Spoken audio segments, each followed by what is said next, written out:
Well, my name is Moses. I'm a chief of supply working in UNICEF Myanmar.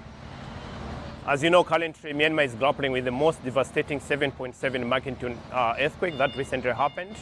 And UNICEF is working 24 hours to make sure that the life-saving supplies are delivered to these affected areas. And the information we are getting from our teams on the ground is that the situation is very dire. We have seen children sleeping outside. They don't have clean water. They don't have medical items because they've lost their homes. So we are working closely with all the partners, and at the moment, as I speak, we are in our central warehouse in Yangon where we are loading the supplies to be sent to Sagaing, Mandalay, Naypyidaw and other affected areas. We are also expecting more shipments which are coming from our global hubs to be delivered in Yangon in the next 24 or 36 hours.